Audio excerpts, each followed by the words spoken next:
Hey everybody, I'm Dan McClellan. I'm a scholar of the Bible and religion. Let's take a look at a video. You are leading your kids to hell. We cannot love what God hates. The alphabet community and the spirit behind them wants to destroy God's design. Repent. Jesus is the way, the truth, and the life.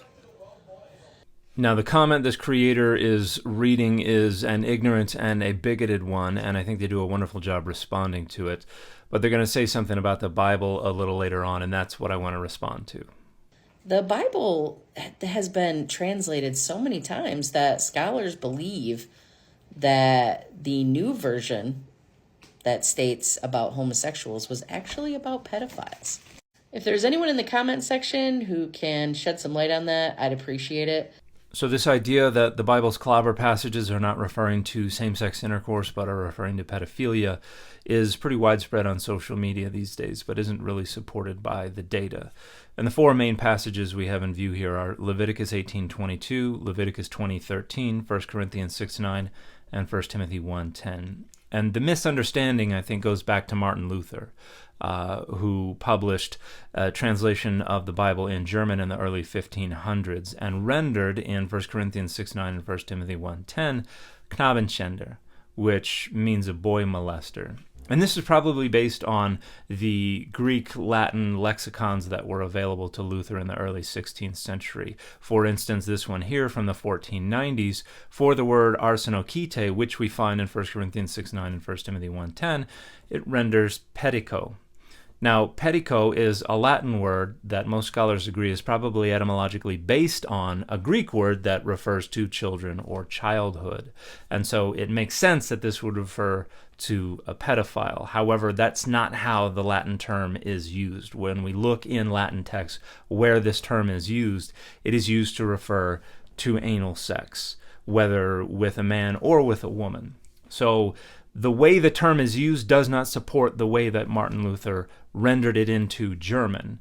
And I think that rendering into German is the foundation of this understanding that that's how it should be interpreted, and it's not. I think the best scholarship on Leviticus 18:22 and Leviticus 20:13, as well as 1 Corinthians 6:9 and 1 Timothy 1:10, are in pretty widespread agreement that these passages primarily refer to men who take the insertive role in an act of male same-sex intercourse.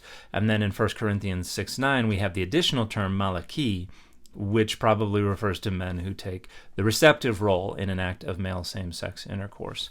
Now, in both cases, they're not condemning homosexuality, because that word, as we use it and understand it today, refers primarily to a person who has a homosexual orientation. And our concept of a sexual orientation is pretty new. It's only been developing since the 19th century. In the ancient world, they didn't organize their understanding of sexuality that way. They had people we would identify as homosexual, but they didn't think about them according to the categories and the concepts that we use today. They thought about them in very different terms. For instance, they did not have a versatile role. Men were not just sexually attracted to the same sex. They were interested in either taking the insertive role or the receptive role, and they explained why a man would want one or the other role in entirely different ways.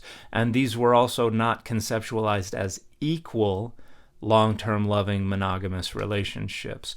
Even in those social groups where this was acceptable behavior, there was a dominant role and there was a submissive role, and they didn't trade places. You were either one or you were the other. And so there was always a power asymmetry in the relationships. Someone from a higher social standing, someone from a lower social standing. And the way the authors of Leviticus and Paul and whoever wrote 1 Timothy understood these would have been overwhelmingly as exploitative, abusive, perhaps violent relationships, rather than the kinds of relationships that people have today. All this is to say that the perspectives we find in Leviticus and in 1 Corinthians and 1 Timothy are simply not transferable to today wholesale. there are very different frameworks undergirding what's going on anciently and how we understand homosexual relationships today. And so people who try to transfer them wholesale without understanding what's going on, without considering the differences in the ways we understand human sexuality and sexual orientation and same-sex relationships, that just does violence to both sides of this. That just tergiversates the Bible so that it can be leveraged as a rhetorical bludgeon and a rhetorical weapon in the service of right-wing authoritarian identity politics. It's harmful, it's hateful, it's bigoted. So even though these passages are not references to pedophilia, trying to leverage them as weapons against members of the LGBTQ plus community today is phenomenally ignorant and hateful. You need to grow up and get over it. And the fit for this video has been the turtles.